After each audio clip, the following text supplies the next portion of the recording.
Assalamualaikum warahmatullahi wabarakatuh. Halo guys, Gen Bibos Bisa Bengkel Opini Suka-Suka. Ketemu lagi barengan Tata Gibrik di podcast Bibos Bisa Bengkel Opini Suka-Suka.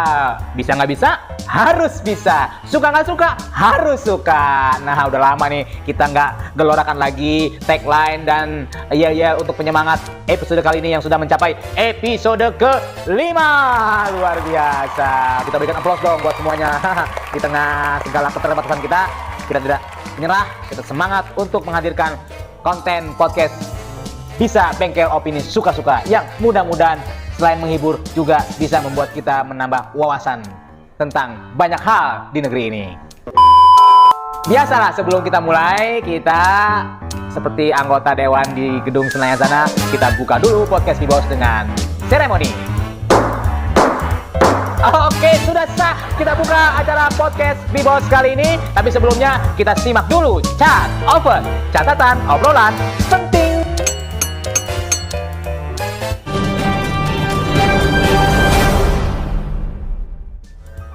Halo Gen Bibos, ketemu lagi di chat open, catatan obrolan penting. Tapi sebelumnya saya sebagai host mau ngucapin dulu selamat menunaikan ibadah puasa Ramadan 1443 Hijriah bagi kawan-kawan Bibos yang menjalani. Mudah-mudahan di bulan Ramadan kali ini puasa kita tambah semangat sambil nonton podcast Bibos Bisa Bengkel Opini Suka-Suka. Nah, di chat open episode kali ini banyak hal yang mau kita bahas nih. Salah satunya setelah kemarin Indonesia sukses menggelar MotoGP di Mandalika, tidak lama lagi di Jakarta akan ada event yang luar biasa juga, yaitu Formula E alias balap mobil listrik. Tapi ada beberapa hal yang lagi dalam perbincangan terkait soal target penonton yang mau dikurangin nih. Seperti yang disampaikan oleh Bapak Syarif, politisi dari Partai Gerindra, yang menyampaikan bahwa beliau sepertinya tidak yakin penonton Formula E yang menyaksikan secara langsung bisa mencapai target 50.000 orang setelah beliau meninjau langsung lokasi sirkuit tersebut di kawasan Ancol. Pasalnya, menurut beliau, lokasi tersebut dinilai sempit dan tribun penontonnya hanya bisa memuat kapasitas yang terbatas. Kata Pak Syarif lagi, jumlah penonton saya perkirakan tidak sesuai dengan target. Pasti ada penyusutan karena tadi tempatnya tidak memungkinkan, ujar beliau saat dihubungi via telepon oleh redaksi detik.com seperti dilansir di beritanya tanggal 28 Maret 2022. Wah, ini kayaknya Pemda DKI agak kurang yakin penontonnya bisa mencapai 50.000, walaupun sebenarnya nih bisa, kalau menurut saya sih bisa, hadirkan saja itu 50.000 penonton, karena banyak sekali penonton bayaran di televisi yang lagi nganggur, Pak. Jadi mereka bisa dilibatin, bisa diajak. Kasihan, Pak, mereka udah lama nggak jadi penonton bayaran di TV, Pak, ya. Berikutnya dari dunia hiburan, ini kabar yang juga menggembirakan setelah pandemi mulai melandai. Banyak sekali event-event selain olahraga, juga event hiburan, musik, dan konser. Bagi penggemar Justin Bieber alias para Beliebers ini, kabar gembira hadir di Jakarta yang akan menggelar konser Justin Bieber pada tanggal 3 November 2022. Mungkin sudah tahu semuanya ya, namanya konser artis luar negeri pasti tiketnya mahal-mahal. Nah, ini kita mau kasih tahu nih harga-harga tiket di konser Justin Bieber seperti yang diumumkan di situs resminya. Justin Bieber akan menggelar konser yang merupakan rangkaian Justice World Tour pada 3 November 2022 di Stadion Madia, Gelora Bung Karno, Jakarta. Ya, jadi stadionnya Stadion Madia aja kecil ya, kayak semacam lapangan ABC lah ya. Jadi nggak pakai GBK yang luar biasa besar itu. Karena apa? Mungkin banyak pertimbangan. Tapi yang pasti tiket konser sudah mulai dijual pada hari Selasa 29 Maret. Ingat, Selasa 29 Maret 2022 pukul 10 sudah mulai dijual tiketnya di situs justinbieberinjakarta.com, www.justinbieberinjakarta.com. Nah, ada 8 kategori tiket yang dijual dengan rentang harga yang bervariasi, mulai dari paling murah 1,5 juta sampai yang paling mahal 8,5 juta rupiah. Wow, ini harga tiket paling mahal Justin Bieber, 8,5 juta. Ingat, ini mesti dibayar cash alias lunas. Tidak boleh pakai DP, apalagi sampai diangsur sampai 3 tahun ya. Ini beli tiket konser, bukan nyicil motor ya. Emang apa sih gak boleh? Sombong amat. Oke, jadi yang nggak punya duit ya nonton aja dari YouTube. Oke, ya. Dan terakhir ini ada berita yang cukup goncang dunia. Wah, cukup membuat mata kita jadi terbelalak. Kenapa? Karena di saat kondisi rakyat lagi sengsara, antri minyak goreng, susah sembako, ternyata DPR, Dewan Perwakilan Rakyat, merencanakan membeli hordeng atau gorden senilai 48,7 miliar. Wow. Bisa dibayangkan gorden 4,87 miliar itu seperti apa bahannya? Wih, mungkin bahannya dari sutra ya. Sutranya halus banget ya. Oke. Dan belakangan diketahui bahwa DPR menganggarkan itu untuk rumah dinas para anggota dewan. Ya, seperti disampaikan oleh Wakil Ketua DPR Sufni Dasko Ahmad yang memberikan penjelasan mengenai rencana pembelian gorden untuk rumah dinas anggota DPR yang nilainya fantastis mencapai 48,7 miliar. Menurut Sufni, pengadaan anggaran ini dilakukan karena gorden rumah jabatan yang lama belum pernah diganti sejak 2015. Oh, rumah dinasnya jarang ditempatin juga sih emang ya, jadi jarang diganti. Tapi logikanya kalau gorden 47,5 miliar itu benar-benar angkanya di luar masuk akal, Pak. Kira-kira fungsinya itu gorden apa, Pak? Emang sih kalau gorden itu untuk menutup rumah atau menghiasi rumah supaya indah. Tapi kalau angka segitu mungkin gordennya untuk menutup rasa malu dan harga diri anggota dewan yang sudah tidak ada lagi.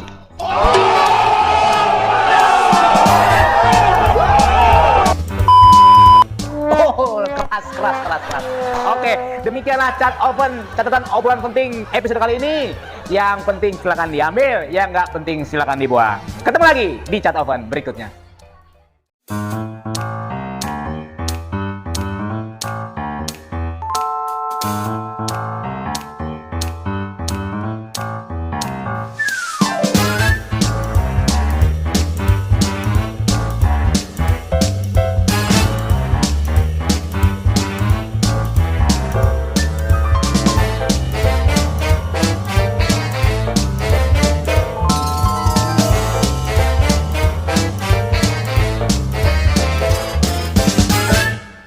Assalamualaikum warahmatullahi wabarakatuh. Halo guys, Gen Bibos dimanapun anda berada.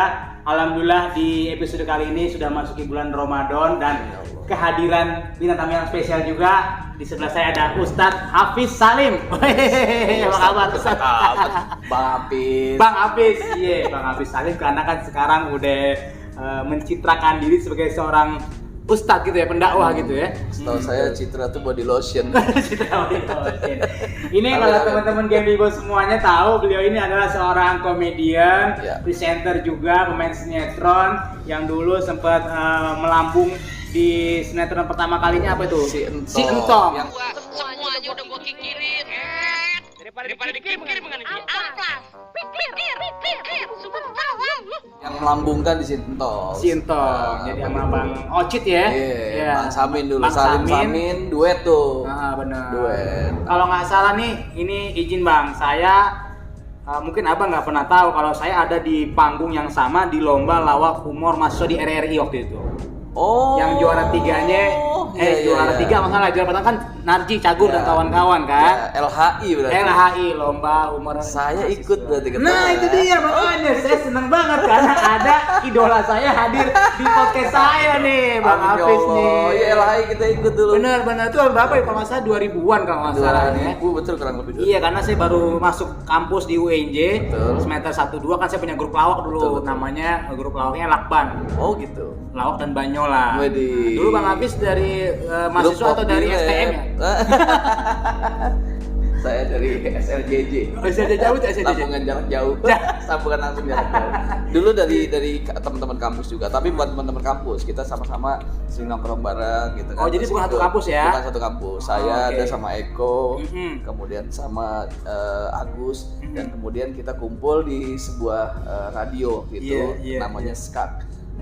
Kemudian itu SKAK itu adalah komunitas para pencinta radio SK dulu punya komunitasnya. Fanbase-nya radio SK. Betul, namanya SKAK.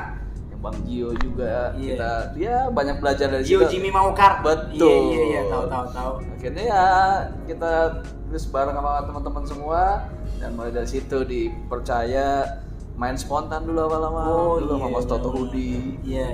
Sama Pak Helmi Adam. Setelah Gerhana dulu ya. Iya dulu Helmi Adam. Di UNJ syutingnya kalau nggak salah tuh. Oh iya daerah-daerah situ. Kan UNJ tuh dekat banget sama PH-nya Star Vision Cempaka Putih ke Rawamangun dekat. Tapi waktu itu di RRI juara berapa Bang Hafiz kalau nggak salah? Pakai baju SMA kalau nggak salah, baju putih itu saya ingat banget itu ya. Iya. Berapa ya luar biasa. Udah lama itu. Lama. Lupa maksudnya dulu apa ya? Kita pakai SMP atau SMA lupa tuh. Tapi peran apa pokoknya apa nggak tahu ya. Iya, yang saya ingat juaranya itu Cagur yang pakai dia seragam apa tuh kelelawar Batman gitu. Betul. Ya. Draculaan lah. Yes. Jokes mahasiswa banget waktu itu. Iya benar. Itu. Saya waktu itu. Jadi ceritanya kan saya di UNJ itu dulu namanya IKIP, ya kan. Rombongannya UKM, unit kegiatan mahasiswa itu kan ada Denny Cagur, ada Narji. Nah Bedu tuh ketinggalan rombongan, jadi satu bis sama aneh satu sebelah-sebelahan. Kita ngobrol. Iya. Nah dari situ saya seneng banget ternyata di kemudian hari bisa ketemu lagi udah pada sukses.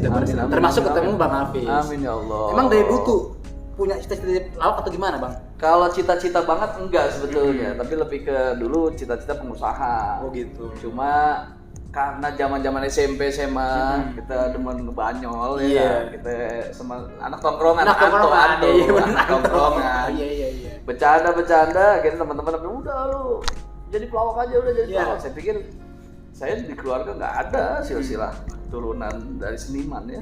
Rata-rata yang bapak saya juga seorang guru ngaji doang. Iya benar. Lalu yang lainnya lebih kepada ustadz gitu ya. Iya. Nah, jadi pikir-pikir, oh iya apa bisa gitu ya. Mulailah SMP kita bikin grup lawak, SMP kelas 2 tuh. Jadi di sekolah itu belum pernah ada yang bikin grup lawak, saya bikin. SMP udah bikin grup lawak ya. Gitu. Terus kemudian SMA diikut sertakan lomba nih. Pertama lomba lawak tingkat SMA di Stekpi dan di Budi Luhur. Di Budi Luhur saya cuma dapat juara harapan 1, tapi saya jadi pemain terbaik di Budi Luhur. Di Stekpi saya dapat juara 3, tuh ya tingkat SMA tuh ya. Iya betul. Cuma karena memang nggak pernah punya teman yang solid, grup yang solid. Kan grup ya. Karena dulu, grup kan nggak semuanya, kadang kita main tarik aja udah ikut iya, gampang lagi ketemu kan nggak punya orang teman yang satu frekuensi saat itu. Nah, akhirnya mulai pas tingkat umum saya coba ikut lomba lawak SK 28 tahun SK sama nggak pernah menang, 29 tahun SK juga nggak menang gitu kan. Terus cuma waktu itu sempat warna-warni Pepeng punya program namanya warna-warni, almarhum ya, guru kita dan senior kita juga, dan banyak sekali menginspirasi pelawak-pelawak muda ya. Grupnya dulu bersama si CNS punya program warna-warni. Di program itu ada namanya ngelawak 3 menit. Ada segmen ngelawak 3 menit. Tunggal. Oh, jadi sebelum ada booming stand up comedy sebenarnya sudah ada cikal bakal ngelawak tunggal itu. Cuma konsepnya lawak tunggal, bawain peran. Gitu kan. Okay. Belum membawakan keresahan gitu ya. Akhirnya kita ngelawak tuh depan talentnya RCTI masa itu. Ya alhamdulillah kita lolos tuh. Akhirnya saya ngelawak tunggal. Dan kebetulan saat itu bintang tamu di zaman warna-warni itu adalah almarhum Jimmy Gideon. Oh iya. Wow, saya dapat masukan banyak dari beliau. Itu baru lulus SMA tuh. Nah, karena memang saya sendiri ya, single banget gitu ya, fighter gitu ya. Single fighter. Teman-teman saya udah banyak yang, waduh, ngelawak susah gitu kan. Setiap grup nggak pernah cocok karena ngelawak ya karena butuh chemistry kan. Akhirnya sendiri masuk. Nah, nggak pernah juara, cuma saya bilang saya nggak terlalu berharap juara, saya hanya berharap bagaimana saya bisa mendapatkan linknya. Karena mulai dari SMA baru punya niatan, oh ya udah coba deh jadi pelawak, gitu. 2002 udah main spontan tuh diajak karena komunitas skak kita sama dulu ada penyiar Abed Tego Huta Barat, kemudian ada Mas Toto Hudi masa itu, Bendio sudah di situ gitu ya. Kemudian saya kenal dengan Eko, namanya Eko Bando sama Gus Kuya. Bikin bertiga namanya Kopi Lab. Kita ngelawak di panggung-panggung. Akhirnya dipercaya sama Mas Toto Hudi waktu itu udah main spontan. Nah spontan itu Kiwil udah mulai mulai udah dikenal masyarakat. Kan kalau Candid kalau dikenal masyarakat udah nggak bisa lagi, susah. Harus dicari yang nggak dikenal gitu. Bang Kiwil, Bang Yadi, almarhum Murphy, itu akhirnya jadi presenternya, pendampingi komeng. Kemudian Sembako Group. Muncullah Idan Daus, almarhum Idan dan Bang Daus. Daus Paro. Bang Daus Paro udah mulai dikenal masyarakat juga. Muncullah saat namanya Kopi Lab, saya, Agus, Eko. Nah, cuma yang agak eksis saya berdua deh sama Agus Kuyau. Dan itu di LH itu ya bertiga itu. Oh iya benar-benar. Saya cuma inget jokes waktu zaman LH itu yang sampai lumayan pecah. Pas kita jadi anak SMP nih, ada yang anak SD gitu. Lu bawa air apa? Wah, gua minuman ini, minuman apa gitu. Wah, ini, wah, gua dong nih, bawa minuman apa? Terus ini dong minuman air nisfu Saban. Jadi masa itu belum ada jokes orang luar itu. Betul. Kemudian ada jokes yang ternyata presiden Amerika dan presiden kita masih ada family. Oh, oke. George Bush dan George Dur. George Dur, iya benar. Saat itu ya. Karena konteksnya saat itu presidennya Gus Dur ya. Iya benar luar biasa. Itu lumayan pecah waktu itu. Muncullah 2003 ada komedi lomba lawak tunggal. Lomba lawak tunggal yang digagas sama Mas NS, kemudian Kang Maman, Romi Tommy Benz yang punya komedi cafe. Iya Ramon Papanas kan namanya. Betul. Nah, ikutlah daftar. Main sendiri karena saya pikir saya masih butuh jam terbang ya. Betul. Ikut lomba lawak tunggal dan saat itu alhamdulillah juara 1 di situ. Karena mungkin kalau ngegrup saya belum dapat yang klop ya. Iya. Barulah di tunggal itu saya berpikir wah ini harus momentum saya ambil dan akhirnya di situ saya juara. Emang kalau grup susah baginya nanti kalau dapat honor. Kendalanya emang gitu. Iya. Luar biasa kalau saya dengar tadi penuturannya secara singkat. Tetap menjaga impian atau memelihara impiannya sebagai seorang entertain komedian itu luar biasa ya. Iya. Nggak ada tentangan dari keluarga gitu misalnya? Tantangan nggak, malah support semuanya. Support orang tua support walaupun di keluarga nggak ada satupun yang seniman gitu ya. Akhirnya ketika saya ngambil di jalur komedi gitu, orang tua saya sih pengennya saya jadi ustadz. Iya. Nah, jadi makanya kalau cita-cita tuh yang jadi orang tua tuh juga ikut memberikan cita-cita nggak ada masalah selama cita-cita itu baik. Karena saya ngerasa begitu. Saya cita-cita pengen jadi artis, pengen jadi pengusaha. Akhirnya ya alhamdulillah cita-cita kesampaian. Cita-cita bapak saya juga ternyata ya saat ini saya diminta banyak dakwah ya mungkin karena cita-cita bapak saya kan. Iya betul. Lewat doa-doa beliau mungkin kita nggak tahu selama dia beribadah. Nah jadi bener-bener dulu kita senang nulis, senang bikin jokes. Tapi darah seni emang gak ada di keluarga? Gak ada. Tapi air seni punya kan? Punya. Darah seni. Itu kalau lagi lancar-lancar, kalau anyang-anyangan ya anyang-anyangan. Tahun berapa ya ketika abang pertama kali langsung dapat program yang reguler? Kalau kita kan sebagai seorang newbie atau newcomer, pendatang baru kan kalau dapat satu program yang panjang itu mulai bisa dikenal masyarakat ya. Jadi tahun berapa tuh atau lewat program apa gitu? Kalau mulai loncatannya sudah mulai semakin enak ya API. Walaupun di API itu saya tidak banyak yang tahu saya di audisi pelawak TPI. Dengan grup yang sama dulu bukan? Dulu bukan. Lain lagi. Itu udah 6-9 grup namanya. Ragil dan Ade gitu kan. Nah, itu udah beda. Kita udah grup udah sering berjalan. Dan itu juga grupnya grup dadakan. Kecuali kalau jalan barengnya sering, tapi ketika bikin grupnya dadakan karena mau ngikut audisi pelawak PPI. Dan saya daftar, akhirnya bahan lawakan saya yang lomba lawak tunggal ini saya bawa ke API. Nah, apa namanya? Audisi ya. Audisi lolos kita, 6-9 grup lolos. Cuma di situ saya bawain jokesnya yang lumayan pecah. Ya boleh dibilang kalau sekarang kompor gas kali gitu ya. Karena memang bukan saya ngomong, tapi memang saat itu langsung saya saat itu saya jadi Superman ya. Saya jadi Superman, saya setelin kaset itu bulat jatuh, saya jatuh ke panggung. Langsung saya dengan santai. Maaf Superman, kalau jatuh nggak pernah sakit.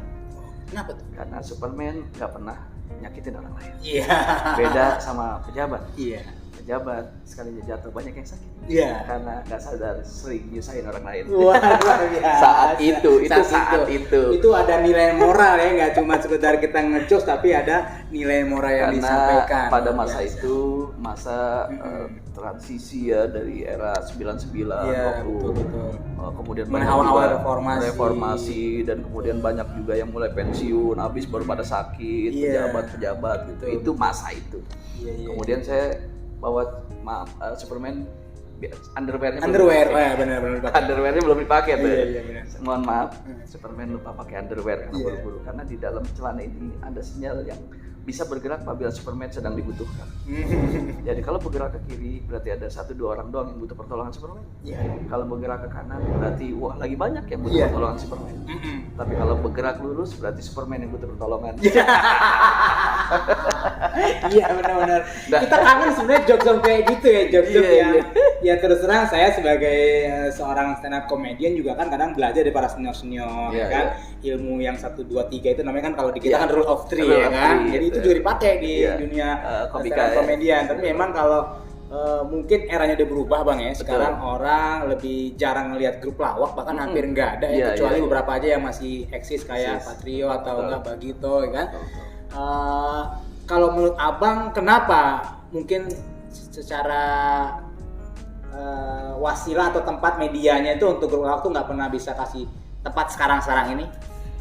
Yes, banyak faktor sih. Kalau saya pikir gini, banyak sebetulnya yang masih pengen ngegroup gitu ya. Tapi alhasil ketika sudah masuk ke dunia industri pertelevisian akhirnya dipecah juga. Oh gitu, benar. Iya kan? Benar. Karena sudah program ini kadang dia di antara 3 orang ini mungkin yang diambil 1. Ya, yang menonjol. Atau misalnya yang karakternya yang dibutuhkan ini sangat sulit sekali untuk sama-sama bersama gitu ya di grup. Waktu itu yang masih idealis itu adalah Bajai Group tuh, alhamdulillah Bajai, udah masih masih ada sekarang. idealis, tapi sekarang udah enggak. Udah enggak? Maksudnya bukan bisa, tapi setahu saya mereka udah bisa ngambil kontrak masing-masing. Oh gitu. Kalau dulu kan nggak, harus bertiga. Kalau bertiga. Pakai Aden harus pakai Melki, pakai teman-teman yang lain. Pakai Tapi Isa gitu ya. jadi ya sekarang ya memang karena industrinya sudah seperti itu, akhirnya ya mereka ngegrup juga karena kebutuhannya juga. Ketika orang diminta buat ngisi acara dimanapun ya mau nggak mau kalau bertiga kan bebannya jadi lebih berat. Benar. Kan akhirnya udah sendiri aja, bisa MC kan sendiri gitu. Iya, Akhirnya benar. jadi lebih simple. Iya. Nah, padahal itulah yang saya juga berharap semoga saja akan muncul lagi Betul. generasi-generasi grup, karena TV sudah mulai tuh ada duo komedi ya. Iya, betul. Udah berusaha untuk mencoba mengaktifkan lagi ngelawak grup. Betul. Membangkitkan lagi romantisme masa lalu. Kan Masa kadang-kadang kan lalu. sejarah berulang Bang ya. Betul. Gitu. Ya mudah-mudahan apalagi sekarang saya dengar Abang udah jadi ketua Persatuan Artis Seniman Komedi Indonesia Paski Kota Depok ya. Korwil Depok. Korwil Depok. Korwil Depok. Berarti kan memang punya kepedulian kepada para seniman komedi di Kota Depok terutama Iya, supaya iya, mereka iya. bisa tetap eksis. Iya, betul. Iya. Sejak kapan, Bang? Baru sih dapat amanah sebetulnya. itu. Baru ya? sekali, dan itu memang sebetulnya sebuah amanah yang berat, nggak gampang karena kan teman-teman ini sudah banyak sekali yang lebih berpengalaman. Iya. Kemudian teman-teman juga mohon maaf yang namanya orang-orang kreatif itu kan biasanya punya idealisme masing-masing seperti itu kan. Betul. Nah, cuma bagaimana ini menjadi wadah, paling tidak menjadi tempat mereka berkumpul dan silaturahimnya. Iya. Kalau perkara pekerjaan masing-masing sudah punya pekerjaan, masing-masing sudah punya kesibukan. Tapi bagaimana organisasi ini juga bisa mengumpulkan teman-teman kita atau bisa minimal menjadi wadah buat mereka-mereka, buat teman-teman kita yang misalnya lagi butuh pekerjaan untuk manggung dan sebagainya, kita bisa koordinir kalau memang kita bersosialisasi kepada masyarakat. Ini loh ada kita loh di Depok. Iya. Jadi kalau misal mau bikin apa-apa ya ada kita. Betul. Bolehlah dilihat mau di pemerintahan kayak atau di perusahaan dan sebagainya. Iya. Nah, inilah yang kita mesti sosialisasikan. Oke. Kita sosialisasikan kepada mereka kalau di Depok ini ada wadah seniman komedi. Oke. Seniman komedi Indonesia. Dan di Depok ini ada khusus Depok, tapi kalau seandainya untuk melibatkan paski pusat, paski pengda lainnya, ya kan kita bisa minta Dan ini kan sebenarnya organisasi yang legal ya, artinya diakui negara, punya Betul. badan hukum, Betul. jadi bisa bermitra strategis dengan pemerintahan, Iya. dengan swasta, dan Iya. untuk juga menarik minat bakat anak-anak muda ya. Betul. Bukan berarti yang gabung ini hanya udah punya profesi seniman komedi, Iya. tapi yang mau mencoba peruntungan jadi seniman komedi juga bisa gabung misalnya. Ya, kalau Ada syarat-syarat tertentu nggak Bang misalnya untuk gabung di Paski Depok gitu? ya paling tidak kalau mau gabung di seniman komedi itu ya paling nggak memang orang-orang yang berkecimpung sudah di dunia seniman. Punya portofolio sedikit lah Iya, minimal ya. minimal ada yang sudah pernah dilakukan. Iya. Kemudian ada orang-orang yang mungkin konsen juga kepada orang-orang dunia komedi karena nggak harus misalnya dia bukan seniman tapi dia konsen. Jadi nggak harus di panggung, jadi Nah, di balik panggung juga di balik boleh panggung orang juga terlibat. bisa. Selama dia konsen Konsen. bersama teman-teman komedi seperti itu bisa seperti itu. Tapi kalau misalnya yang baru ya harus melalui proses-proses, paling tidak kita kan ada teman-teman yang lain ketika ada seseorang yang ini layak nggak buat masuk struktur masuk kepada keanggotaan dari Paski. Kalau seandainya teman-teman ini udah bisa karena memang beliau ini aktif dan sebagainya, oke aja gitu. Tapi kalau misalnya belum ya belum, karena kita juga di Depok juga kan banyak organisasi-organisasi seniman lainnya ya. Kita ada komando, betul kan?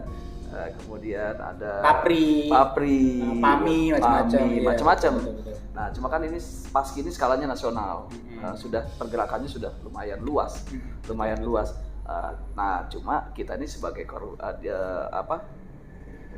dari Pemda Jawa Barat, kita ini masuk dalam Pemda Jawa Barat ya, jadi wilayah sendiri. Induknya di Jawa Barat. Kita wilayah sendiri. Dulu ketuanya Bang Komeng kalau nggak salah. Kalau Jawa Barat Bang Komeng, sekarang udah jadi Daus Paro. Udah jadi Bang Daus Paro. Bang Daus Paro. Jadi ada regenerasi lah ya. Regenerasi. Yang senior udah menikmati masa tuanya ya kan.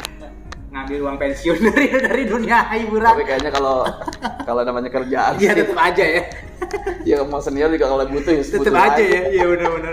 Ya kadang saya juga suka minder kalau ketemu dengan senior. Kita kan masih baru lah ya. Jadi karena suka ada rasa nggak enak atau ada rasa sungkan, tapi ya mencoba untuk cair lah gitu. Karena gimana pun kita harus membuka diri. Kan? Abang dulu pernah nggak ketemu senior komedian ya kayak idolanya terus tiba-tiba pengen gabung tuh ada rasa gimana memulainya gitu Bang? Ya pastilah, pasti gitu. Dia kan bintang, superstar, kita kan kroco ibaratnya gitu. Saat-saat itu pasti kita punya ketidakenakan kan. Kita juga tahu kita siapa gitu kan. Betul. Cuma ya berusaha untuk mencairkan suasananya ya dengan kita minimal kepada orang yang terdekatnya dulu gitu. Misalnya di situ ada guru kita Bang Komeng. Bang Komeng misalnya ada orang terdekatnya nih, misalnya ada Yadi dulu, ada Iwil, ada kita deketin Yadinya dulu nih, atau deketin teman-teman komedian yang sekiranya kita masih ngedekatinnya masih ring dia keberapanya dulu baru kita deketin ya. Nah, nanti akhirnya lama-lama kita ini kita ngobrol, bercanda, tektokan dan sebagainya. Akhirnya Bang Komeng jadi kenal kita. Dan kita juga setelah itu ya kita memberikan kualitas juga. Iya, betul. Kualitas ketika dapat kesempatan, nah kita manfaatkan kesempatan itu dan akhirnya itulah yang jadi sorotan. Karena waktu saya selesai dari host saya API, yang pertama itu saya dapat project yang lumayan ini adalah DAI TPI. Host DAI TPI. Nah, ketika host DAI TPI itulah yang saya cuma mikir, ya Rob, saya dapat kesempatan ini, terima kasih. Saya harus tabrak ini, saya bilang gitu. Saya harus tabrak ini. Itu yang ada di benak saya. Mau diterima mau tidak, saya pikir harus saya tabrak. Yaitu saya harus bikin suasana nge-host dakwah dengan suasana bercanda. Dengan suasana segar, tapi tidak menyinggung kan repot ya. Benar ya kalau dari soalnya acara religi sebelum itu ada sensitif soalnya. Sebelum ada itu, saya kan juga sempat memerhatikan untuk host atau presenter dakwah itu lebih ke semangat. Tidak ada yang bercanda. Betul. Di masa-masa sebelumnya tidak sampai bercanda yang over. Iya. Saya bilang inilah kesempatan saya. Orang tahu saya di komedi, saya tabrak gitu. Dan akhirnya benar. Saat itu tadinya mungkin ya cuma untuk babak penyisihan, tapi setelah saya alhamdulillah mendapatkan respon dari produser dan orang-orang produksi, akhirnya dipercaya untuk sampai ke babak final. Jadi host utama gitu ya. Karena saya ada beberapa jokes yang buat saya mungkin pecah pada masa itu. Iya. Saya duet sama Sahrul Gunawan, saya pikir sama AA lo ini Saya bilang nama Sahrul itu bisa jadi bahan ceramah. SAHRUL. S-nya. Assalamualaikum warahmatullahi wabarakatuh. A-nya. Alhamdulillahirabbil alamin wa bihi nasta'in wa ala umuri dunya waddin wa ala alihi washabihi ajmain amma ba'd.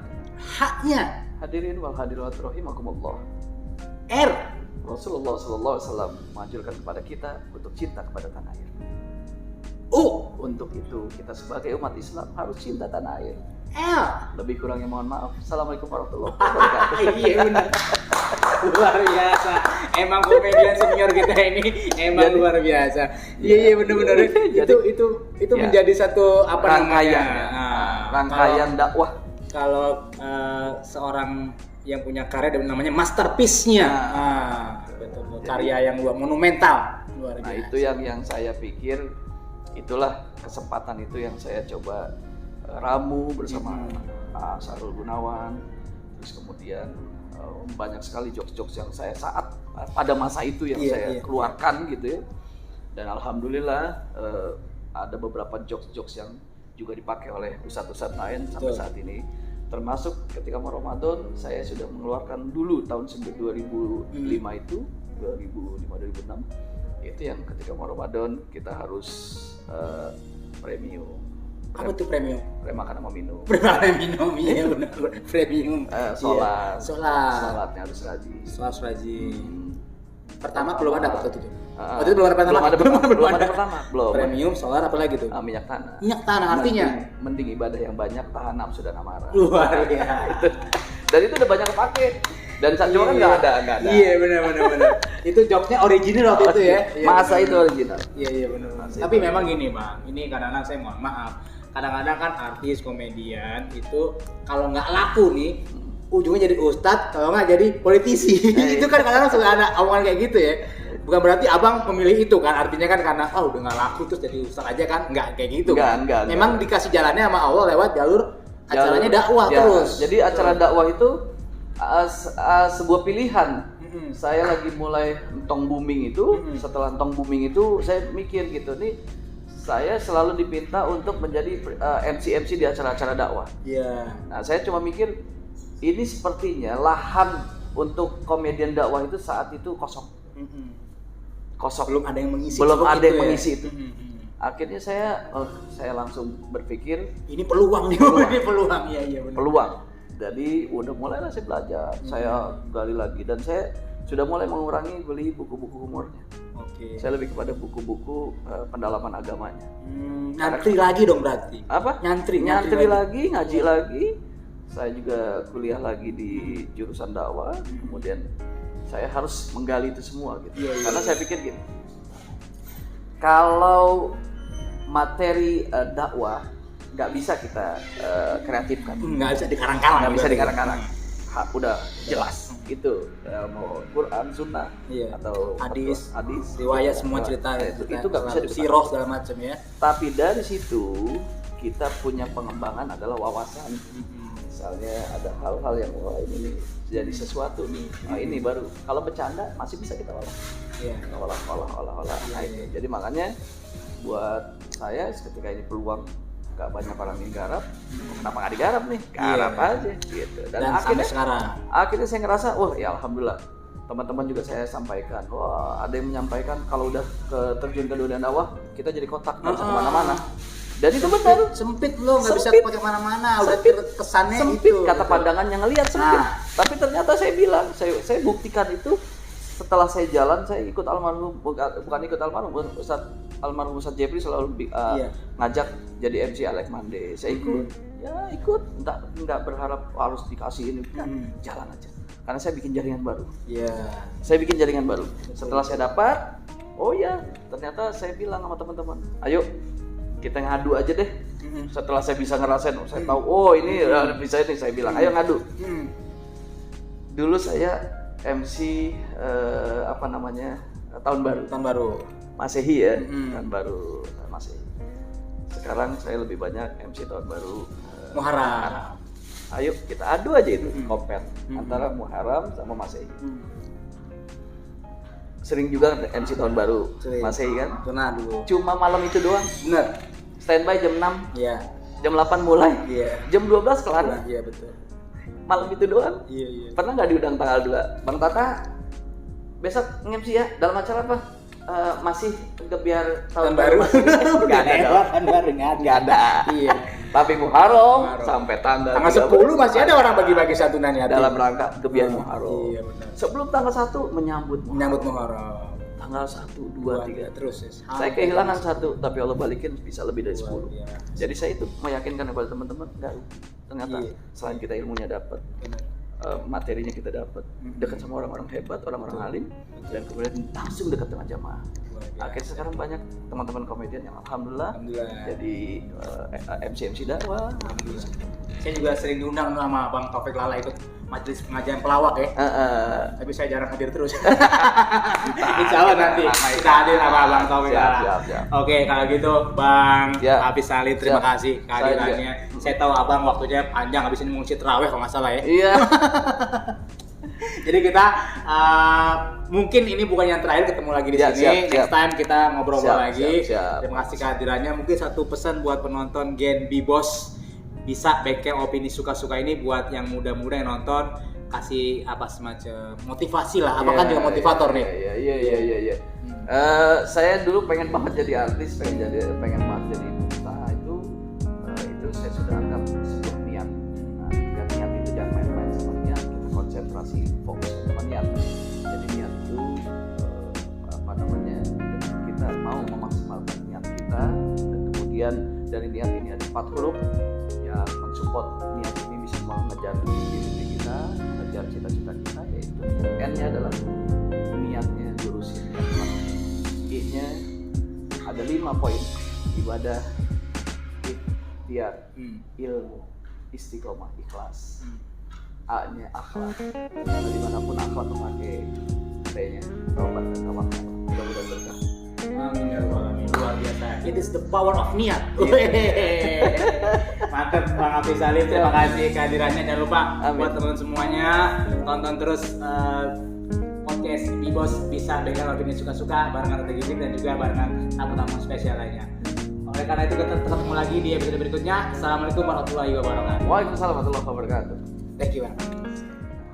Wah, luar biasa, sudah kita dengarkan tadi obrolan yang nggak cuman berisi tuntunan tapi juga berisi tontonan ya, yang tidak hanya menghibur tapi juga membuat kita jadi terkubur masa lalu ya, penuh hikmah dan penuh canda. Obrolan bersama Bang Hafiz Salim selaku komedian dan juga ketua Persatuan Artis Seniman Komedi Kota Depok. Luar biasa, Bang Hafiz Salim, terima kasih sudah hadir di podcast B-Boss. Dan jangan lupa buat teman-teman semuanya, akan banyak sekali tamu-tamu di podcast B-Boss. Bisa bengkel opini suka-suka, siapapun bisa kita hadirkan, politisi, public figure, siapa lagi, ibu rumah tangga mungkin, atau nanti kita hadirkan juga tokoh-tokoh viral ya. Yang pasti kalau hadir di podcastnya sebelah, misalnya di podcast saya sebut aja podcast Deddy Kebuzer, yang hadir dari dia pulang langsung ditangkap ada 8 orang ya. Kalau hadir di podcastnya Denny Sumargo, pulang dari situ ada yang beberapa yang meninggal sampai 7 orang ya. Insya Allah yang hadir di podcast B-Boss, insya Allah nasibnya nggak akan jauh beda. Oh enggak. Ya, insya Allah semuanya aman di sini. Podcast B-Boss bisa bengkel opini suka-suka. Pokoknya siapapun yang hadir di sini, insya Allah bisa menambah ilmu untuk kita semuanya. Oleh karena itu, tonton terus podcast B-Boss bisa bengkel opini suka-suka. Jangan lupa like, subscribe, komen, dan share sebanyak-banyaknya. Karena like dan subscribe itu gratis dan tentunya membantu menolong acara itu tetap harus ada. Iya, terima kasih. Sampai jumpa lagi. Kita tutup podcast B-Boss kita pada episode kali ini. Sampai jumpa. Assalamualaikum warahmatullahi wabarakatuh.